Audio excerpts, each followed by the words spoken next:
Señoras y señores, como presidente de Nueva Economía Forum, tengo el honor de darles la bienvenida al Fórum Europa, la tribuna que organizamos con la colaboración de Asisa, Red Eléctrica de España y BT. Hoy tenemos la satisfacción de recibir a don Miguel Boyer, que fuera ministro de Economía y Hacienda desde 1982 a 1985 y, sin duda, un protagonista notorio de la historia reciente de nuestro país desde su posición de histórico dirigente del Partido Socialista Obrero Español, más de 30 años de militancia. Llegó a estar encarcelado varios meses en Carabanchel. Después de pasar por la ejecutiva del partido, lo abandonó y no volvió al mismo hasta 1979, cuando fue elegido diputado en las elecciones legislativas por Jaén. Miguel Boyer fue el primer arquitecto, el diseñador de las grandes pautas de la política económica de los gabinetes de Felipe González, con sus 2 años y medio como superministro de Economía, Hacienda y Comercio del primer gobierno socialista de la transición. Uno de sus biógrafos, el periodista leonés José Luis Gutiérrez, destaca el ascendiente intelectual y político ejercido por Boyer sobre otros dirigentes del PSOE, incluido González, y su influencia en el deslizamiento hacia la moderación del PSOE renovado, que inició su andadura colectiva en el Congreso de Suresnes de 1974.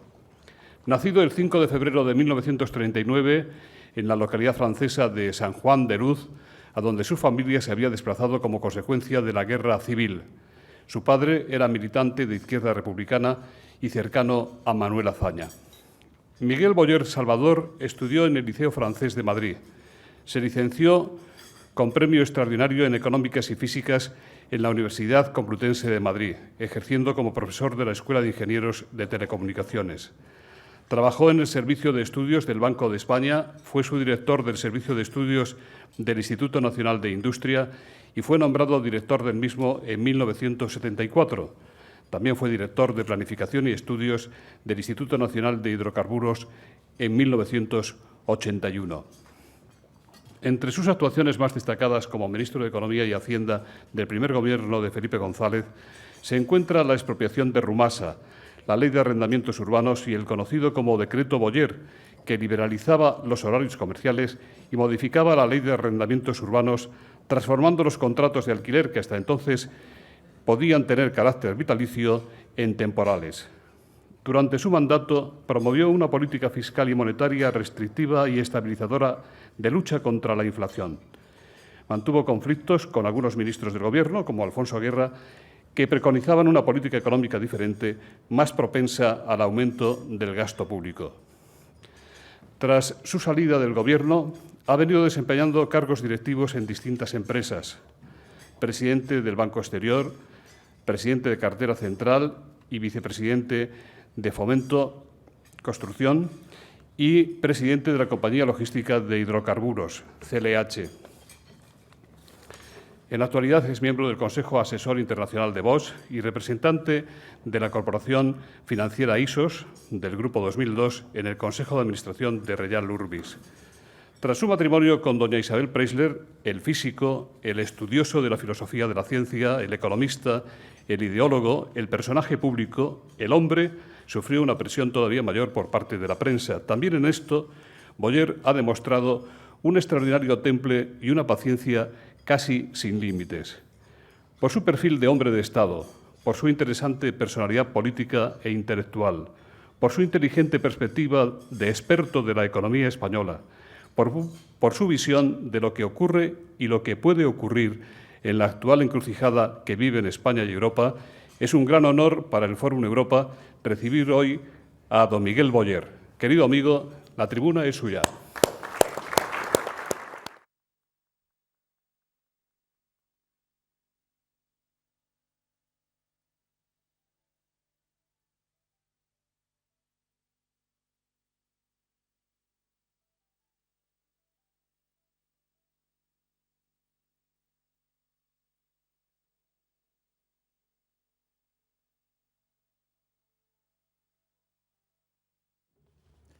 Buenos días a todos. por haber venido en este magnífico día veraniego y ahora tan temprana a escucharme en un momento crucial de la crisis presente. Estamos los muchos países de la Unión Europea que tenemos déficit importantes, deudas más o menos grandes, como es el caso del Reino Unido, de Italia, de España, de Grecia, de Irlanda, etc. Estamos en un momento crucial, digo, porque es el momento en que hace falta conseguir que no se restrinja el flujo de crédito que necesitamos para la recuperación de la demanda paulatina, desde luego, y para poner el sistema de producción en funcionamiento razonable, después de haber tocado fondo en los últimos trimestres, tanto de este año, como pasó el caso de España, como en los trimestres últimos de 2009. La importancia, yo creo que no es necesario insistir, la importancia de que haya un flujo de crédito hacia todos los sectores de las economías es fundamental, pero como ha analizado, por ejemplo, Greenspan en sus tesis sobre la depresión de 1929, pues es seguro que la Gran Depresión se alargó 2 años más de lo que hubiera sido posible por el colapso del crédito. Caída de los bancos, de 25.000 bancos, 5.000 cayeron de los 25.000 bancos norteamericanos y luego los otros no pudieron hacer buenos toda serie de agentes retirase sus depósitos, etcétera. Se produjo un colapso del crédito que fue tremendo. No debemos dejar que ocurra eso en los países de la Unión Europea y especialmente en la eurozona. Si los bancos centrales, los gobiernos, etcétera, no consiguen calmar los exagerados temores de los prestamistas y de los jugadores a la baja de los valores de las deudas soberanas, etcétera, entonces la unión monetaria, el euro, el tipo de interés único se tambalearán. Entonces, las dificultades que tenemos ahora financieras han puesto en primer lugar como prioridad casi abrumadora la reducción del déficit y la estabilización posterior de la deuda pública con planes de ajuste muy duros. El diseño actual de la política económica se ha hecho mucho más difícil que el año pasado. Tenemos que asumir ajustes que van a ralentizar el ritmo de la recuperación económica y, al mismo tiempo, debemos acertar, no pasarnos para generar una espiral depresiva deflacionista con sucesivas caídas del empleo y del PIB. La recuperación, por tanto, depende de que encontremos el punto de ni ser timoratos en el ajuste que hace falta desarrollar, pero al mismo tiempo no llegar a esta situación de espiral deflacionista. Este es el mensaje que están defendiendo los enviados de los Estados Unidos como preparación a la reunión del G20, un mensaje que aquí en España también han planteado, de no exagerar las medidas de ajuste, sino de mantener una política económica, y por precisar, no tan rigurosa como la que ha decidido Alemania para sí misma y que impone inevitablemente a todos los otros países. Alemania puede permitirse, además de que tiene una tradición de ahorro y de poco crecimiento del consumo, poco crecimiento del empleo, etcétera, tiene la ventaja respecto a los otros países de la eurozona de tener un estímulo enorme con sus exportaciones.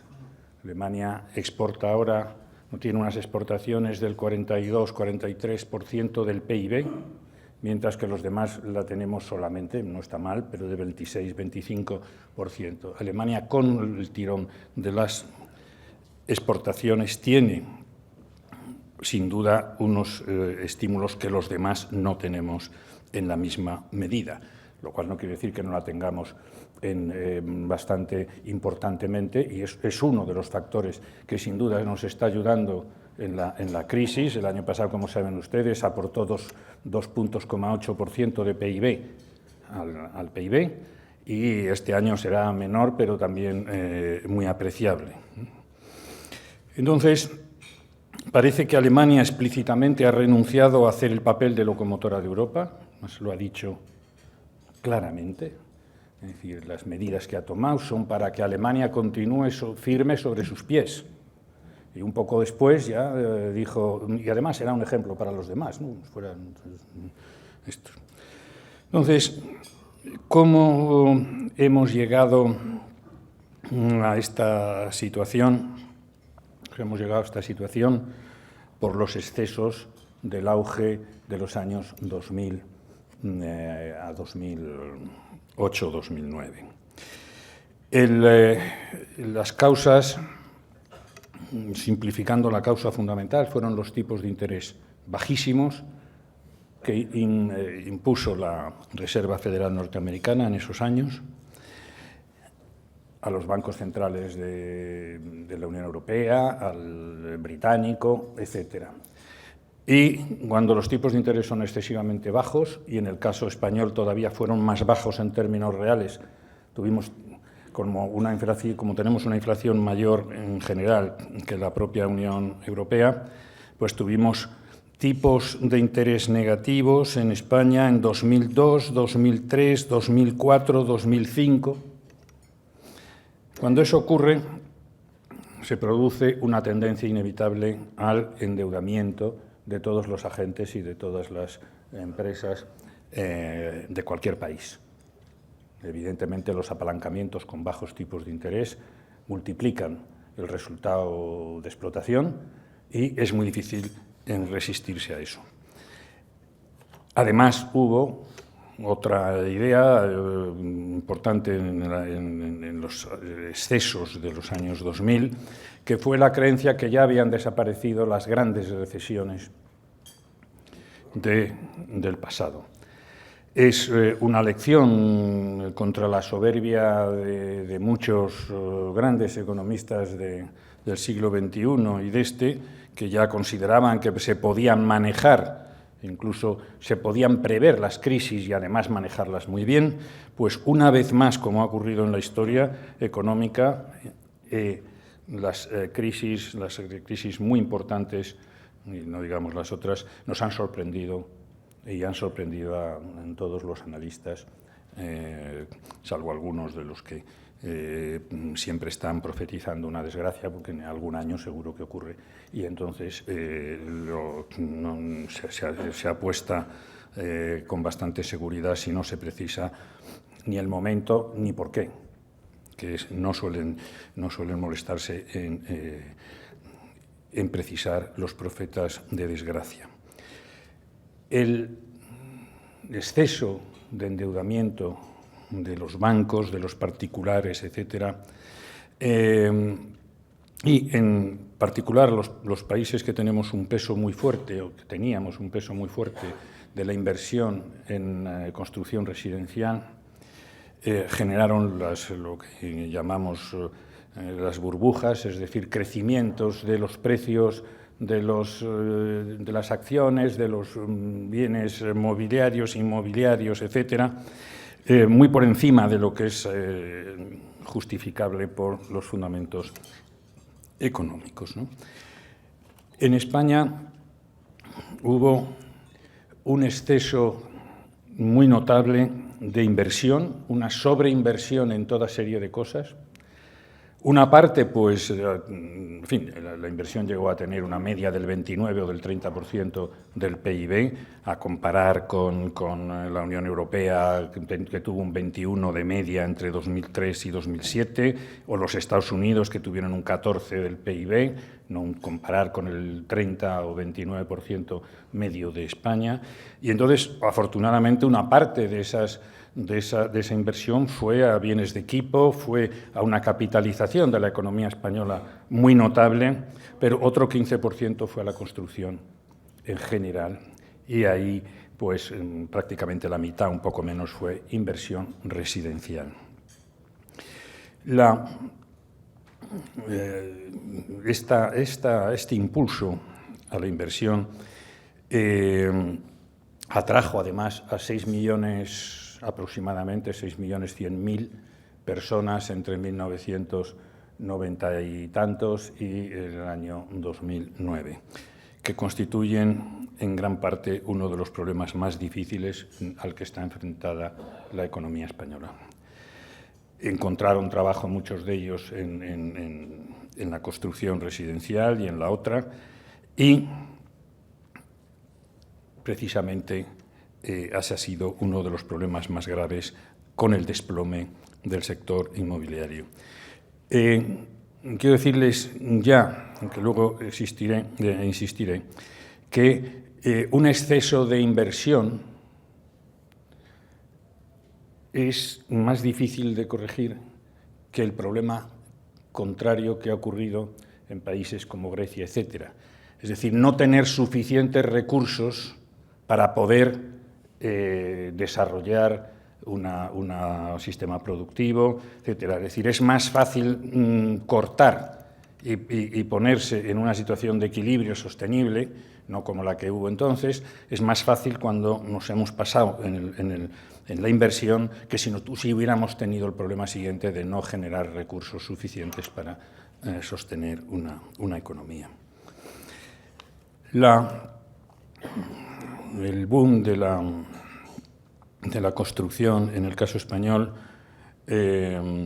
no tuvo parangón más que con el de Irlanda.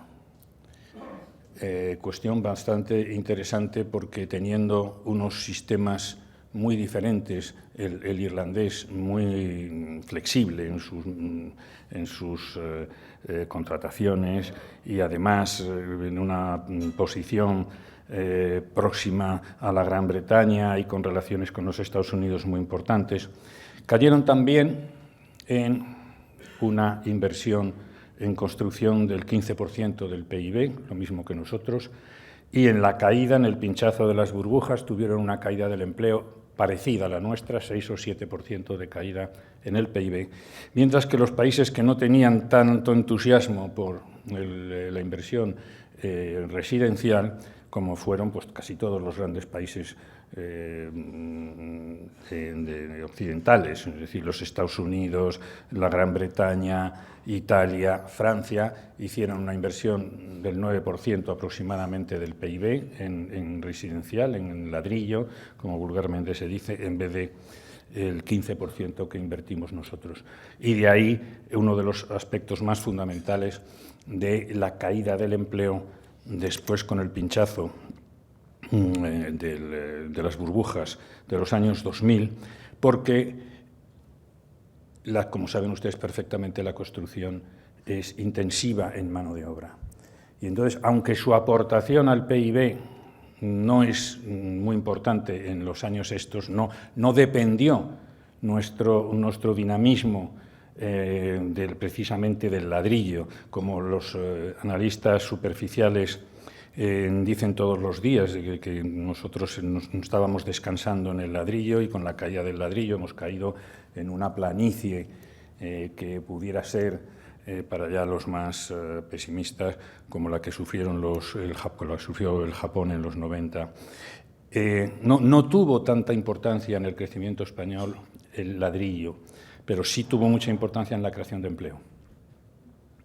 Entonces, como su peso no es excesivamente grande respecto al conjunto de la generación de valor añadido, por ejemplo, pues los servicios son el 71% de nuestra economía y van a seguir en cuanto se produzca la recuperación tirando de ellos. La industria tiene un peso mayor todavía que la construcción y, al final, lo que en el crecimiento español el ladrillo aportó solo unas décimas al crecimiento del PIB, pero nos dejó una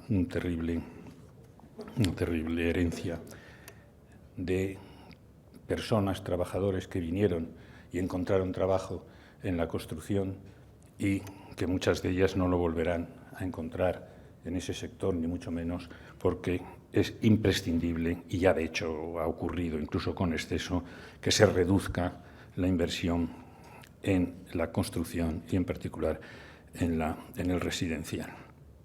Como decía, como es evidente por las cifras, hemos pasado de los años 90, donde se construían 200.000 viviendas, 190.000 viviendas se iniciaban al año, a los años 2006, 2007, con iniciaciones de 700.000 viviendas al año, que además manifiestamente por los precios y por la demanda no tenían salida.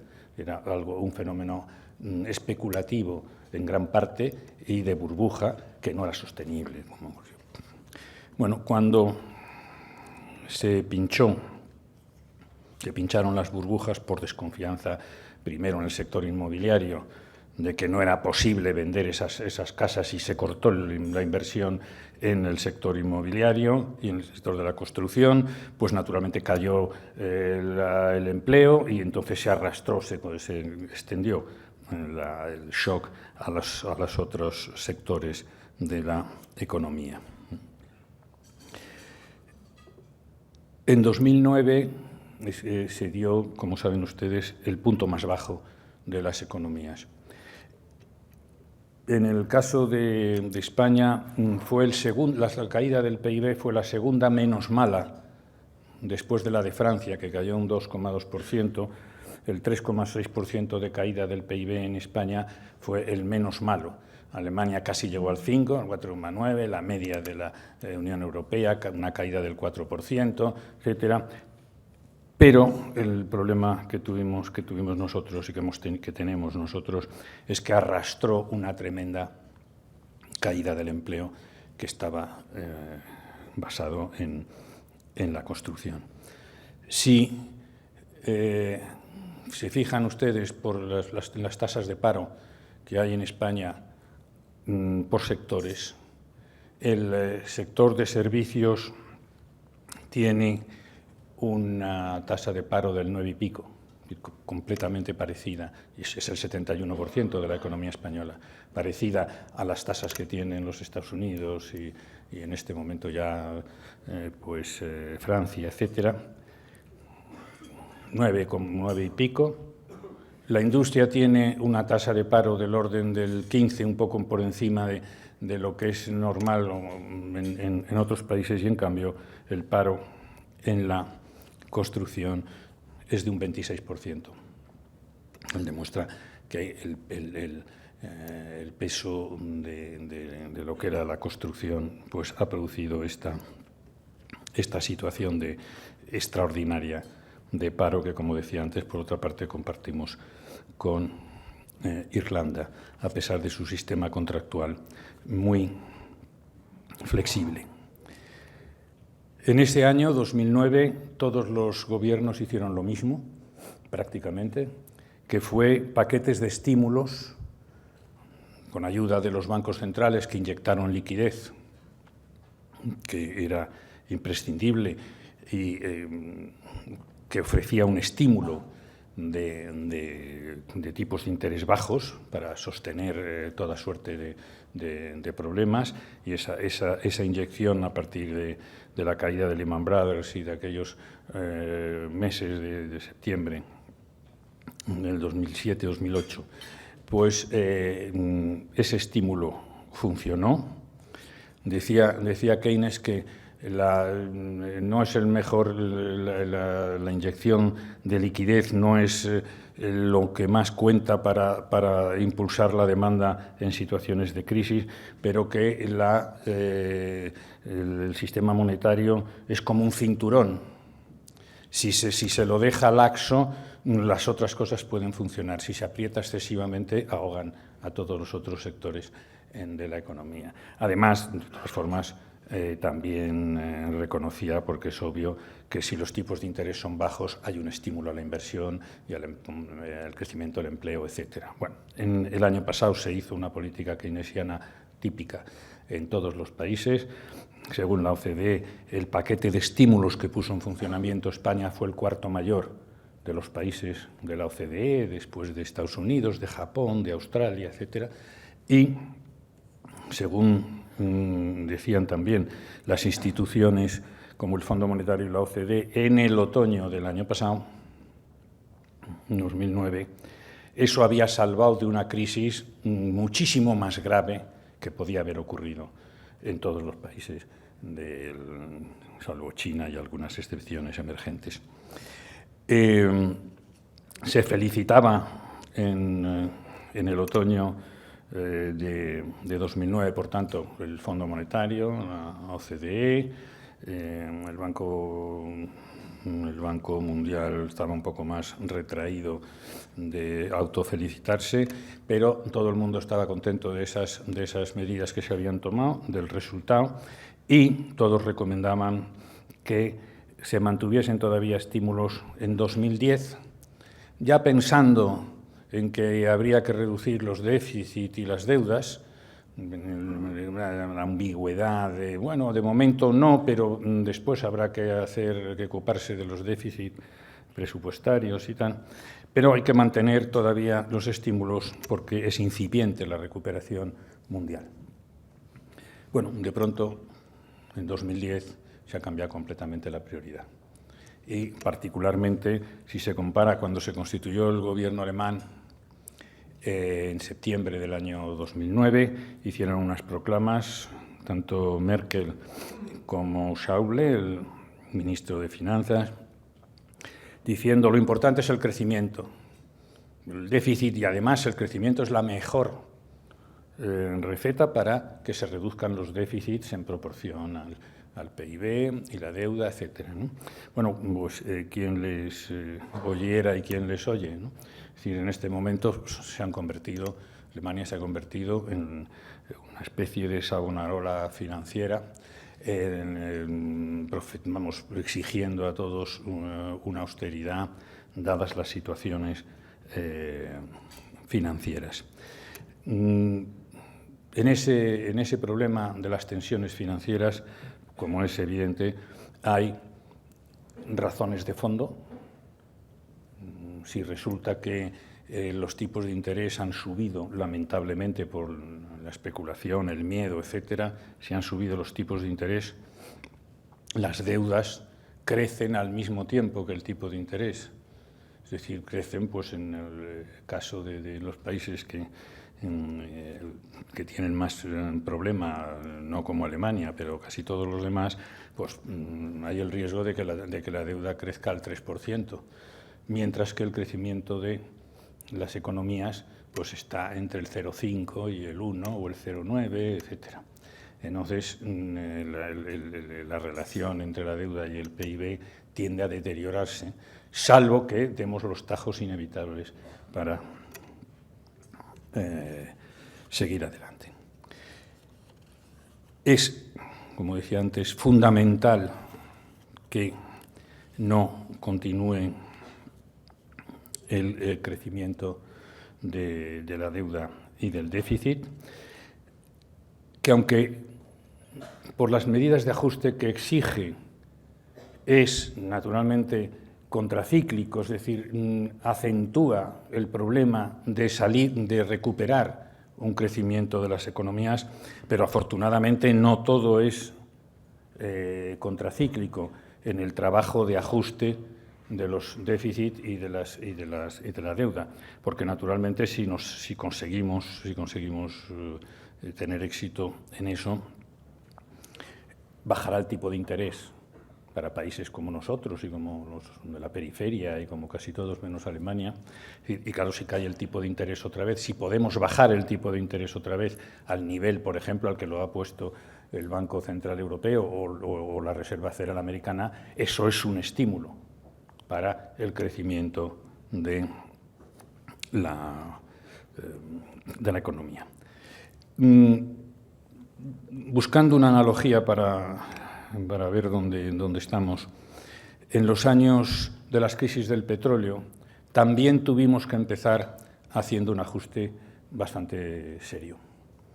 Es decir, no empezamos por inyectar estímulos, sino que, sobre todo en el año 1984, tuvimos que hacer una serie de medidas, por ejemplo, una caída de 2 puntos reales en los salarios, unas subidas de tipos de interés muy fuertes, una depresión de la demanda interna, hecho conscientemente para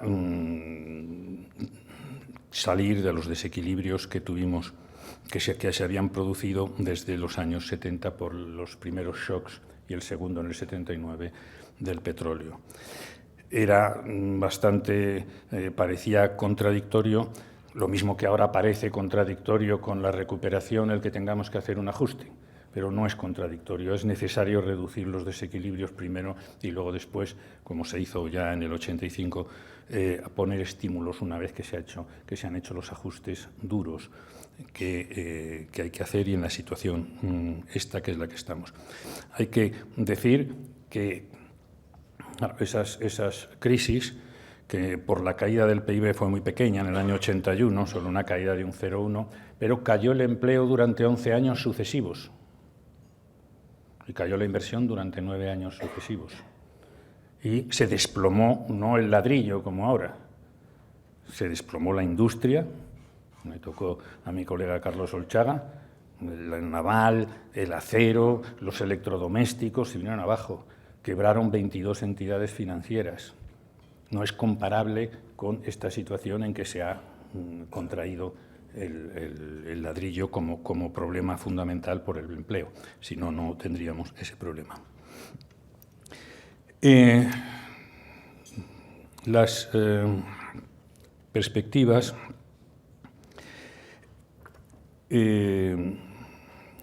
salvo en el ritmo de la recuperación que ya se venía antes de la situación actual financiera, ya se preveía que iba a ser lento el ritmo de recuperación y además en los temores honestos, ¿no?, de los prestamistas, pues una cosa que pesa enormemente es que el Estado español está sosteniendo una bolsa de paro enorme por comparación con los otros países.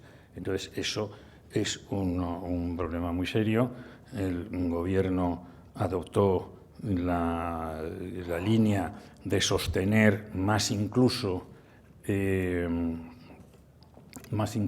más de lo que las leyes dan como subsidios de paro, pero habrá un momento en que eso no se pueda prolongar mucho más y hay que verlo en perspectiva europea. Es decir, no están saliendo prácticamente los inmigrantes que vinieron a apoyarse en el ladrillo.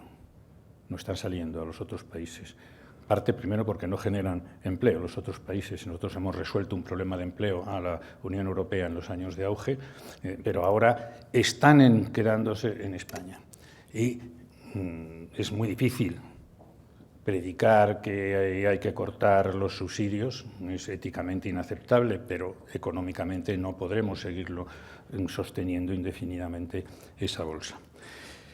Bueno, a pesar de ese ritmo lento de la recuperación que vamos a tener sin duda, no tengo yo duda, por la experiencia a lo largo de mi vida y del tiempo que he pasado analizando la economía española. Es decir, es inverosímil que vayamos a caer en una planicie desde el punto de vista del PIB y del empleo y de todas estas cosas, ¿no? Es decir, primero, como dije, el ladrillo, que es el que se ha desplomado, no era la principal fuerza de crecimiento, son los servicios, en parte la industria, etcétera, las exportaciones, y no hay ninguna razón para que eso no se recupere. No hay ninguna razón para que no se recupere en su momento. Y así, cuando se hacen análisis simplistas, como se han hecho por algunos famosos economistas, por ejemplo, en el Círculo de Economía reciente reunión de Sitges, no, el problema de España es que no es competitiva. Bueno, no es, somos competitivos, depende, porque resulta que hemos sido prácticamente en casi todos los periodos, salvo uno a principios del año 2000, hemos crecido, las exportaciones en términos reales han crecido más que las alemanas y bastante más por encima de las francesas, inglesas, etc., ¿no? Es un poco más complicado explicar por qué. Porque los precios de exportación están mucho más ajustados, el crecimiento de los precios de exportaciones es mucho menor que el de Italia, por ejemplo, que es un buen país exportador. Entonces, eso continuará y nos ayudará. Y las medidas que se han tomado recientemente de ajuste y las que están encima de la mesa sobre la reforma laboral contribuirán efectivamente a un sistema que no tenga los problemas de la época del endeudamiento brutal y del ladrillo. Como saben ustedes, la del ajuste no tiene muchos comentarios que hacer. El ajuste necesario a que se ha comprometido el Gobierno pues, es imprescindible. Ha resistido el Gobierno otro apretón que querían darle, como si recuerdan ustedes hace unos días, de otro ajuste de 10.000 millones de euros más. Yo creo que ha sido bastante útil la influencia norteamericana. Voy a decir, no sigan ustedes por ese camino porque entramos en la espiral de este. Entonces ha resistido el Gobierno español y no ha metido 10.000 millones más de caída a esto. La reforma laboral son palabras todavía mayores del problema, porque, aunque estamos todos de acuerdo en la necesidad de hacer la reforma laboral, no tanto para crear empleo como para crear empleo estable, es decir, para que las personas, los jóvenes que se contratan o los no tan jóvenes, tengan una tranquilidad para consumir, para vivir y para formarse, sobre todo, que es decisivo para el cambio de modelo, no basado tanto en el caso del empleo, en el ladrillo y en ninguna formación, ¿verdad? Pero, aunque los economistas más, no quiero decir académicos, porque parecería a lo mejor pues, una cosa despectiva, llamar economistas académicos, pero en fin, muchos economistas creen que podíamos de golpe tener un solo contrato. Es imposible.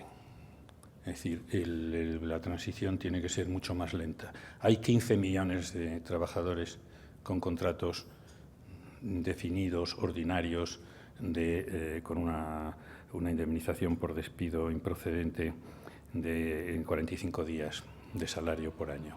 Bueno, esos son derechos adquiridos.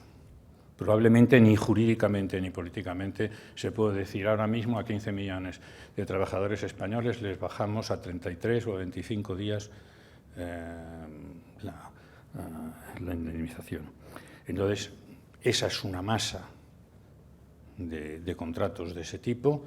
Hay, como conocen ustedes seguramente, pues lo que el Gobierno propone de que un Fogasa, en los casos de despido imprecedente, pues asuma 8 días, en fin, una serie de cosas. Eso está ahí. tampoco es posible eliminar los contratos temporales en todos los sectores. Es decir, la construcción, el turismo exigen contratos temporales y expansiones o contracciones de las plantillas según tengan contratos o según la estacionalidad, etc. Entonces, la única salida viable ahora, salvo que estuviésemos en una dictadura coreana y dijésemos los salarios todos bajos en este momento, independientemente de los derechos adquiridos y tal, lo que hay es que incentivar un contrato de fomento de la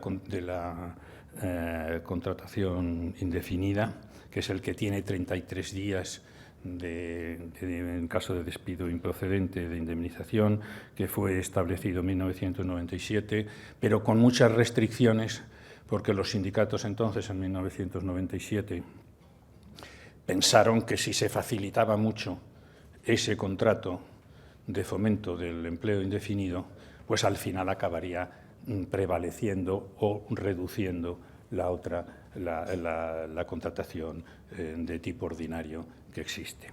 Bueno, termino. Además de los análisis que se pueden hacer y que nos llevarían lejos, hay algo para los que hemos visto la economía española desde hace muchos años. Hay un instinto de que, habiendo sido asombroso el éxito económico español, en realidad desde 1950, no solamente desde la transición, etcétera, sino a lo largo de 60 años, ha habido un éxito enorme, con algunas de las mayores dificultades como fueron las de la transición, donde todo estaba todavía sin organizar políticamente, y que, sin embargo, pues, se respondió por parte de los partidos por el objetivo importantísimo que teníamos, naturalmente, que era el de llegar a la democracia. Pero en todas las dificultades de las crisis del petróleo, 11 años de caída del empleo sucesivos. A pesar de todo eso, el crecimiento de la economía española ha hecho, y pongo la cifra de 50 porque es más de 1950, porque es la vitalidad de la población española y de los empresarios y de todos los españoles, el PIB se ha multiplicado por 8 entre 1950 y ahora en términos reales. Hace ya 3 o 4 años, y a pesar de la crisis, tenemos un PIB por habitante, que es lo que importa, mayor que el italiano, que es un gran país, a pesar de sus políticos, es un gran país industrial y científicamente. Entonces, me parece muy difícil que si la población española, los empresarios, que no tienen nada que ver con los que conocimos hace 50 años, de formación, en capacidad de gestionar las empresas. También ha habido un aumento, a pesar de todo, de la formación de los trabajadores en las empresas que permiten esa formación. Parece muy difícil que ahora vayamos a caer en un pozo cuando no hemos caído en ese pozo, sino que ha habido un éxito extraordinario de la economía española en los últimos 60 años. Muchas gracias.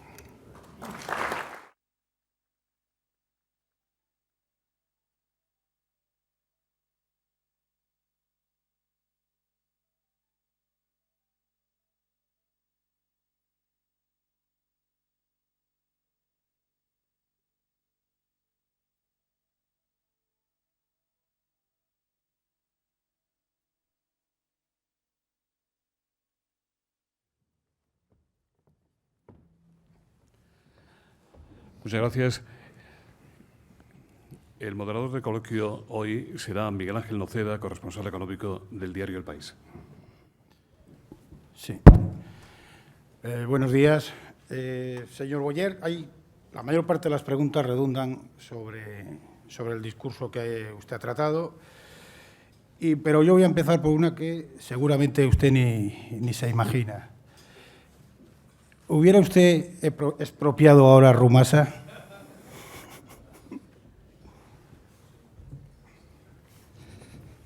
Hombre, es difícil saber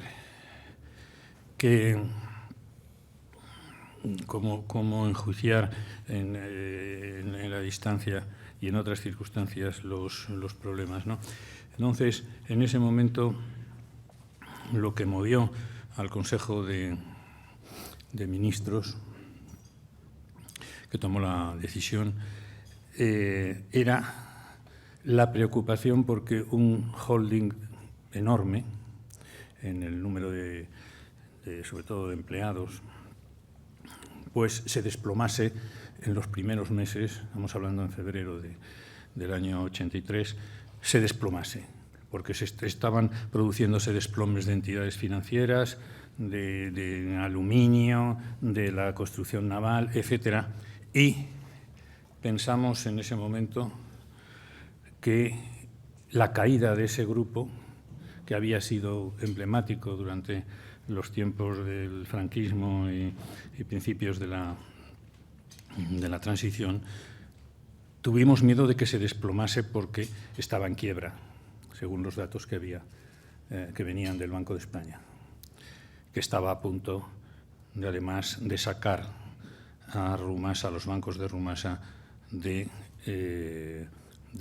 sistema de garantía de depósitos, por la gestión que había. Entonces optamos por la única manera que había, dado el número de bancos, 17, que había y que podían venirse abajo, se optó por pasarlo a la protección pública, con una expropiación. Bueno, visto desde aquí y visto que se consiguió que la economía española se remontase en un periodo relativamente corto, es posible que si hubiéramos sabido eso, o por lo menos mi opinión es que si hubiéramos podido prever que la economía española se iba a recuperar muy rápidamente y que en el año 86, 87 ya empezaron a haber tasas de crecimiento muy fuertes y del empleo también, entonces probablemente, si hubiera sabido eso, la hubiera dejado quebrar sola. Miguel Ángel Gallardo, al respecto, pregunta: ¿qué opina usted de la actual campaña de captación de capital de la nueva Rumasa? ¿Qué haría o qué recomendaría a la autoridad reguladora para evidenciar los riesgos de la nueva Rumasa? No insistamos en cosas que son marginales. No es mi problema y me tiene sin cuidado lo que hagan. Roberto de la Cruz, de Popular Televisión. ¿Qué lectura hace usted del informe de la Comisión Europea sobre los planes de gobierno para reducir el déficit? Bueno, me parece, coincido con lo que se ha dicho en los últimos días, tanto por el Fondo Monetario como por la propia Comisión Europea. Es decir, han dicho que las medidas son medidas valientes, ajustadas y que van por el buen camino, ¿no? Coincido completamente. ¿Cree que el denominado decreto Boyer, el decreto que lleva su apellido, porque lo hizo cuando usted era ministro de Economía y Hacienda, se ha quedado cojo o se ha quedado corto en la liberalización de la economía española? Bueno, ese decreto tenía 4 puntos fundamentales.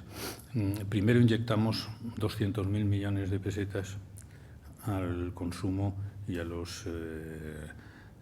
gente en general. Es decir, recortamos las retenciones del impuesto sobre la renta y eso fue, como digo, una inyección nada menos que de 200.000 millones.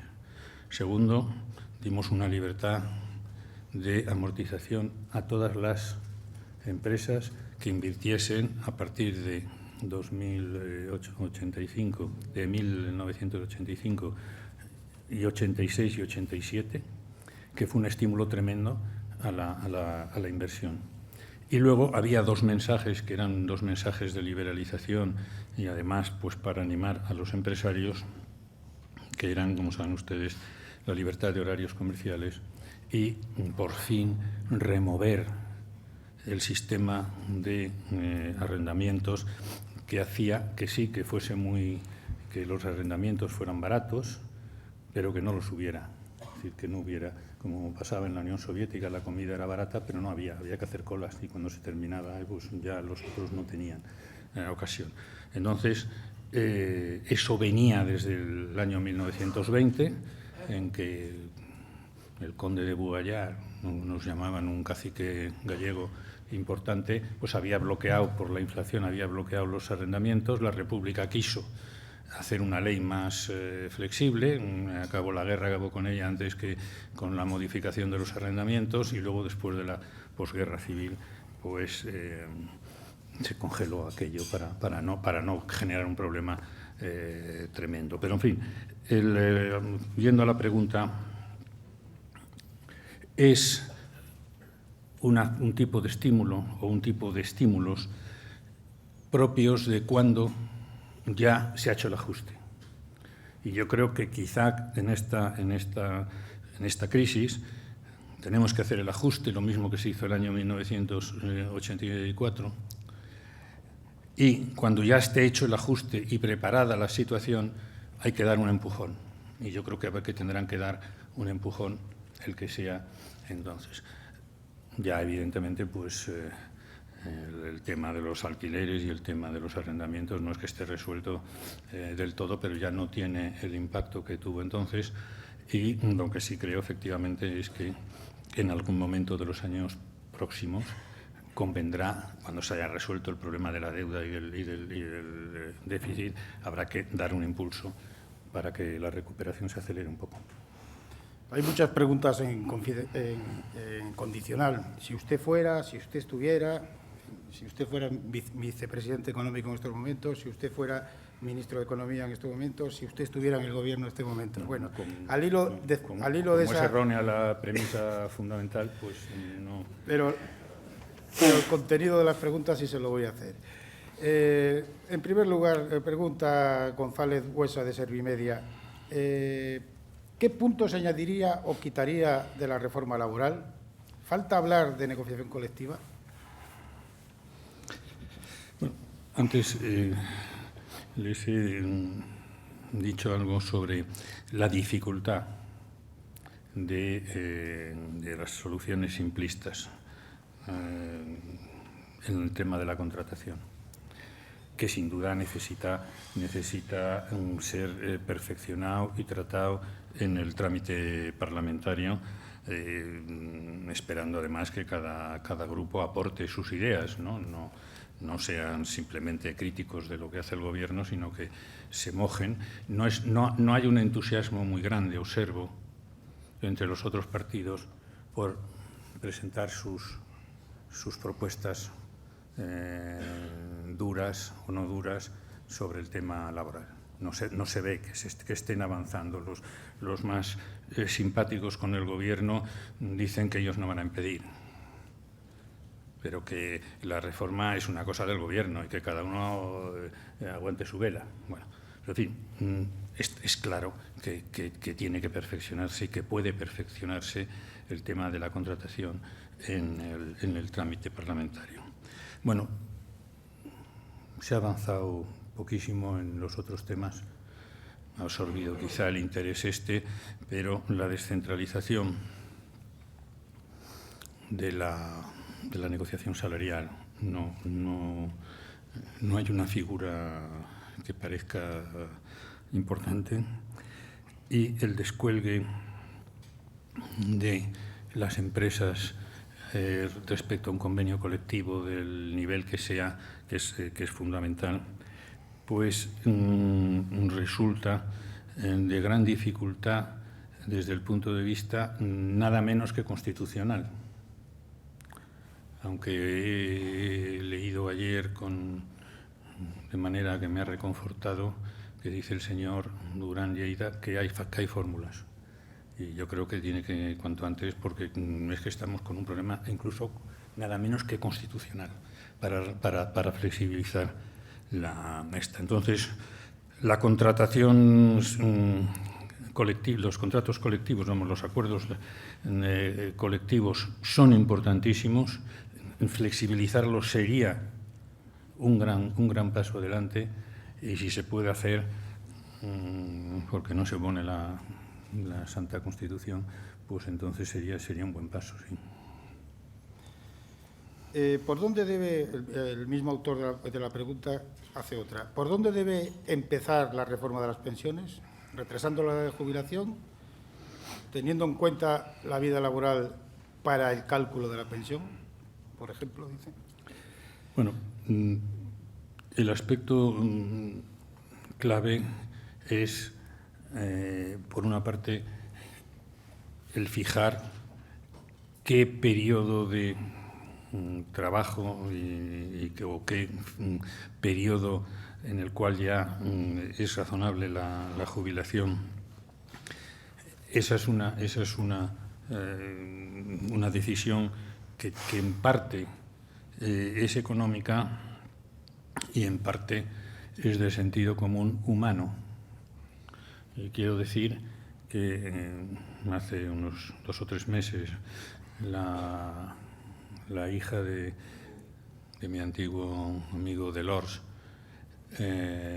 secretaria del Partido Socialista francés, se dirigió a sus compañeros, Martine Aubry se llama, les dijo: ¿pensáis que ahora que se está alargando la vida casi hasta los 90 años, vamos a estar mano sobre mano desde los 60?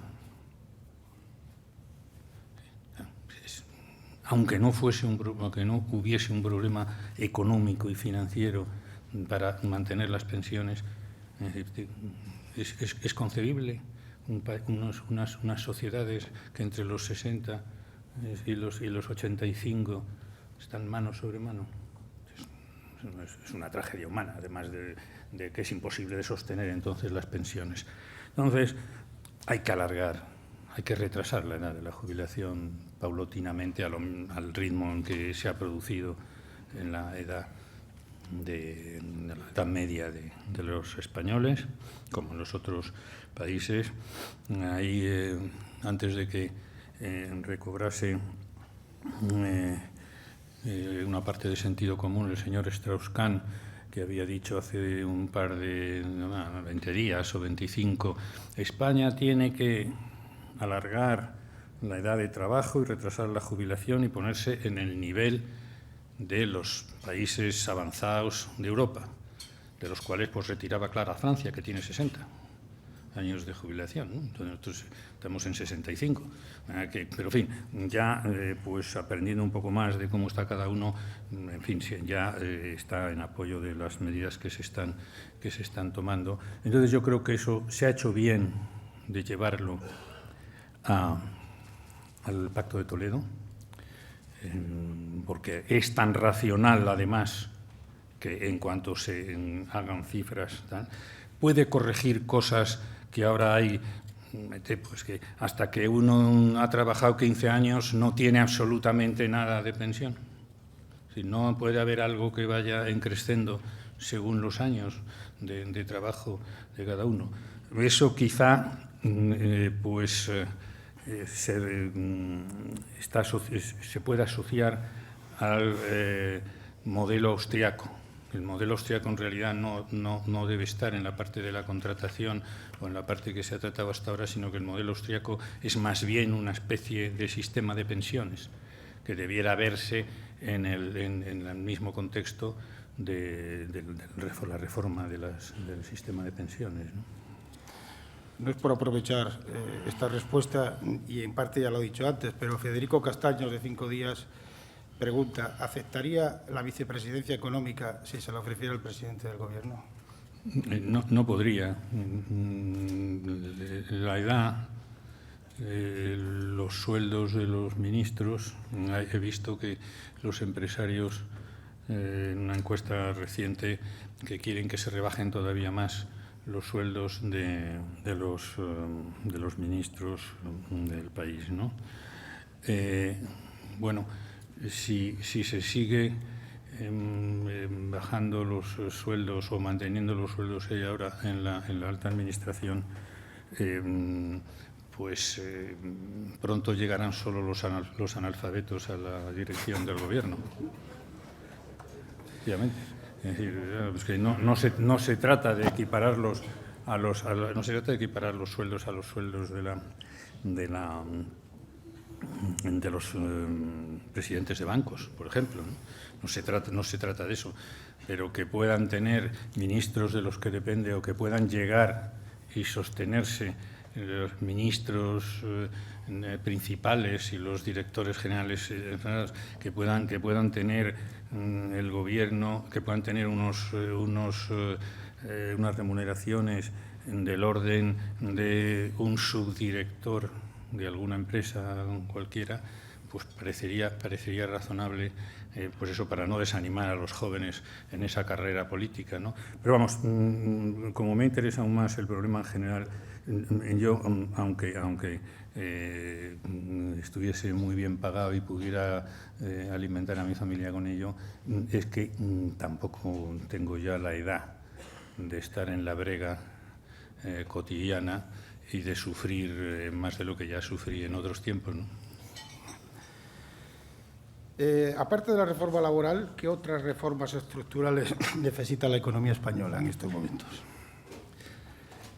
Bueno, el cambio de modelo del que tanto se ha hablado exige una formación de los trabajadores mejor de la que ha venido habiendo, que ha sido nula en los que se han contratado y se ha despedido en semana a semana o mes a mes, etcétera. Es decir, esa es la más rápidamente, la que hay que impulsar más rápidamente. Claro, para eso la reforma laboral es imprescindible, ¿no? La mejor formación que puede haber, y eso lo han demostrado los empresarios y las empresas alemanas desde hace mucho tiempo, es en la empresa. Se ha mejorado mucho, sin duda, la formación, digamos, académica de trabajadores en España. En los últimos ha mejorado mucho. Pero, sin embargo, es imposible mejorar el sistema ese alemán de contratar personas que se pasan 2 años en una empresa, si les gusta a ellos, si aprenden, si la empresa está contenta, etcétera. Esa formación es definitiva, es importantísima y hay que fomentar todo lo que sea posible de la educación en la empresa. Y luego ya a medio y más largo plazo tenemos que hacer una reforma del sistema de educación, sobre todo secundario, porque tenemos, como saben ustedes, una estructura que es contrapuesta a la de todos los países avanzados. Tenemos muy pocos, comparativamente, jóvenes que terminan una educación secundaria importante, tenemos muy pocos, que en cambio en los otros países avanzados son muchos más. La educación secundaria es fundamental para una persona, un ciudadano, etcétera, que sepa de qué va el país, la cultura mínima y aprenda pues las cosas más rudimentarias. Y luego, en cambio, nosotros tenemos menos que aprueban la secundaria y terminan, y tenemos muchos más universitarios en proporción que en los otros países, Alemania, Francia, Estados Unidos, lo cual es sospechoso, porque o es que es más los exámenes y las dificultades para terminar unos estudios universitarios o son más fáciles que en los otros países civilizados, o resulta que somos mucho más listos que todos los otros países, que también sería alarmante, ¿no? En los estudios universitarios. Hay una anomalía y no he visto que en las circunstancias actuales se pueda llegar a acuerdos para hacer una reforma de la educación secundaria fundamentalmente, ¿no? Fernando Jáuregui, de Diario Crítico, pregunta: me gustaría conocer su comentario sobre las consecuencias que ha tenido la aplicación del Plan E. Pues yo creo que han sido buenas las consecuencias. Es decir, siempre hay una discusión. Saben ustedes, Keynes en un tono polémico dijo, bueno, en circunstancia de crisis pues nada, hay que coger unas escuadras de trabajadores que hagan agujeros y luego otra que venga y tape los agujeros. Queriendo decir que cualquier cosa que sostenga el empleo en una situación de crisis, aunque sea muy poco útil a la colectividad, sí es útil porque mantiene el empleo, que es la prioridad en la situación como la del año 2009. Hombre, si uno es capaz, quiero decir uno, el Gobierno, ¿no? Si el Gobierno es capaz además de que esos trabajos sean más productivos que hacer agujeros y taparlos, pues entonces mucho mejor, claro.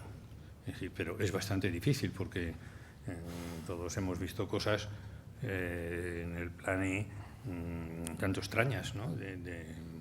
Pues, pintar rayas azules en la carretera, que por otra parte está llena de baches, pintando azules. ¿No? Entonces, bueno, yo creo que se ha sostenido, se ha ayudado a sostener el empleo y las familias y la vida de mucha gente.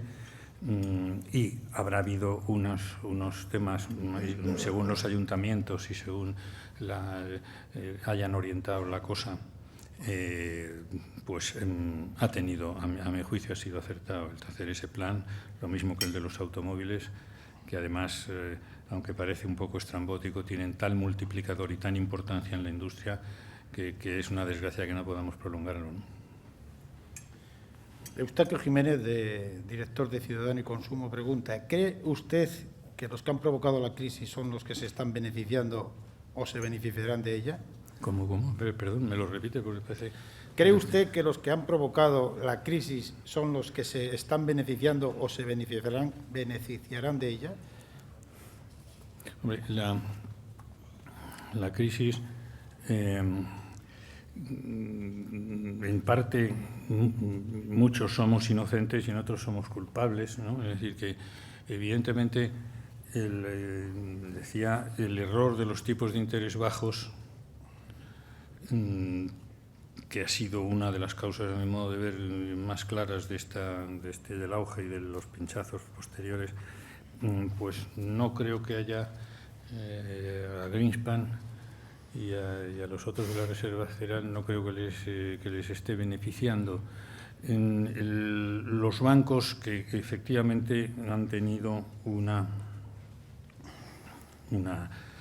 actuación que, como digo, con tipos de interés bajos, pues es bastante de esperar, pero ha habido al mismo tiempo trampas sin cuento. Eso se ha visto en las declaraciones que ante el Senado americano de Goldman Sachs, etcétera, pues se han descubierto unas cosas de colusiones, además, entre agencias de calificación y los del banco para hacer unas cosas que son rayanas en lo delictivo, digo, para ser moderado.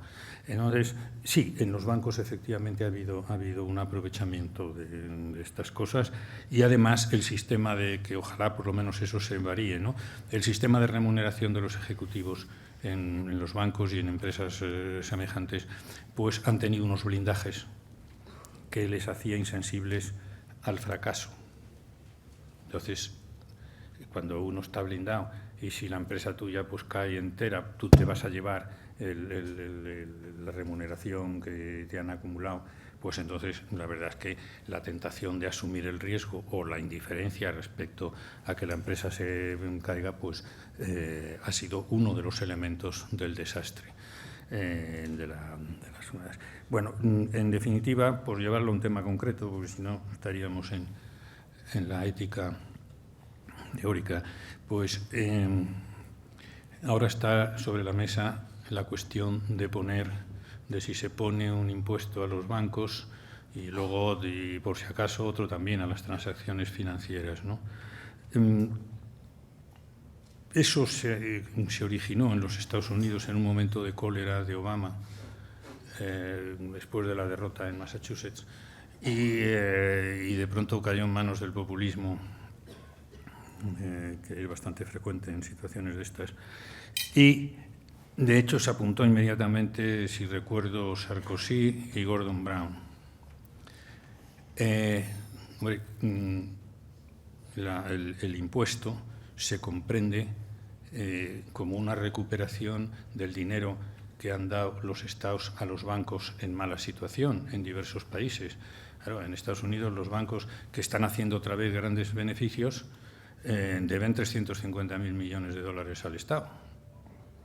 O sea, vamos, un impuesto que les ponga el gobierno americano a los bancos que están volviendo otra vez a eso, me parece casi inocente.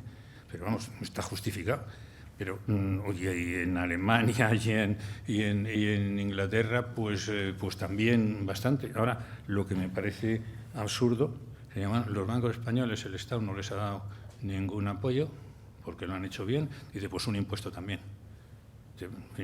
Eso no me parece. El impuesto a las transacciones financieras, pues es que no tiene el menor sentido. Lo que van a hacer los financieros de diversa lección, pues es repercutirlo inmediatamente a todos los que tienen necesidades de flujos de crédito, etcétera. Entonces, no van a ser castigados estos. Hay otra idea que tampoco era buena y se abandonó, que era la tasa Tobin, que renace periódicamente, y que el propio Tobin pues acabó echándose las manos a la cabeza de haber puesto eso en un momento un momento desafortunado. Digamos, es decir, cualquier broma de esas lo que hace es encarecer las transacciones financieras y no a los financieros, sino a las que necesitan flujos de crédito. ¿Qué valoración hace de la evolución del euro y de las decisiones adoptadas por el Banco Central Europeo? A ver, perdona, me lo repite porque no... ¿Qué valoración hace de la evolución del euro y de las decisiones adoptadas por el Banco Central Europeo? Bueno, si se refiere a la depreciación del euro respecto al dólar en particular, pues estoy encantado. Estoy encantado de la depreciación porque eso va a ayudar, dado que los Estados Unidos se les calcula un crecimiento este año del 3%, y pues el que el euro permita exportar más, me parece que es uno de los beneficios clarísimos de esto. Pueden tener problema psicológico los alemanes, que siempre han pensado que la moneda tenía que ser cuanto más dura y más esto, pues mejor, pero desde el punto de vista económico, uno de los estímulos que nos vamos a poder aprovechar, aunque nosotros como tenemos un 50% lo menos de exportaciones a la zona euro, pues no nos sirve la depreciación del euro, pero en fin, para el otro 50% sí, con la desgracia de que a lo mejor el petróleo si sube, pues nos va a tener un efecto contrario. Bueno, el Banco Central Europeo, no sé si con mucha alegría o poca, sospecho que con poca, pues está inyectando liquidez. Cuando se hizo el fondo, conceptualmente por lo menos, de 750.000 millones de euros en la Unión Monetaria, que era un pilar que faltaba, obviamente, porque para sostener las diferencias de los distintos países y en particular pues teniendo, como decía, una interrupción, como dijo Paul Samuelson, el famoso economista americano, cuando estábamos a punto ya de entrar de constituir la Unión Monetaria, y dijo con su estilo campechano: se van ustedes a meter en la cama con un gorila que es Alemania, que tengan ustedes suerte. Bueno, pues, en fin, hay nada más constituir el fondo, el Banco Central alemán al señor Trichet le dijo: compre usted deuda, pero poca, poca. Y nada más hacerse, pues sí, pues debió de comprar pues 40.000 millones o algo así, de los 750.000. Entonces, bueno, a la siguiente vez, como los mercados empezaron a ver que lo del fondo no funcionaba, pues empezaron a ver otra vez las tensiones y las subidas de los diferenciales de riesgo. y ya lo cogieron por fin y dijeron, a comprar deuda en proporciones significativas y que vean que esto va en serio, ¿no? Bueno, hay una amenaza, que es que el presidente del Banco Central alemán suceda al señor Trichet. Yo no he sido entusiasta del señor Trichet, ni mucho menos, pero es que la cosa puede empeorar si viene el presidente del Bundesbank a apretar los tornillos del Banco Central Europeo, ¿no? Pero, en fin, de momento está inyectando liquidez, que es lo que hay que hacer. Vamos a terminar porque parece, según me señalan, que ya estamos fuera de tiempo, con una pregunta referente a la memoria histórica. Ángel Martín pregunta, ¿cuándo se va a contar a qué fueron a hacer en Moscú Felipe González, Alfonso Guerra y usted? ¿Es verdad que se acordó el rechazo a la OTAN a cambio de que el Partido Comunista no fuese hegemónico en la izquierda? Pues, desde luego, si tuvieron conversaciones de ese tipo Alfonso Guerra y Felipe González, las desconocí completamente. Es verdad que ellos iban en ese viaje como secretario general del PSOE y vicesecretario general del PSOE, y yo iba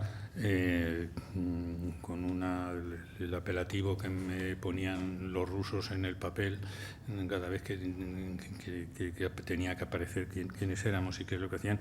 A mí me ponían activista.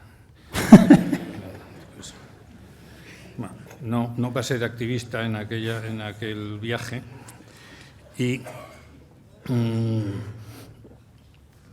había habido una oposición de la izquierda española y del PSOE con ella respecto a la OTAN. No creo que en intercambio mercantil con los rusos. Pero existía eso, que fue un gran problema.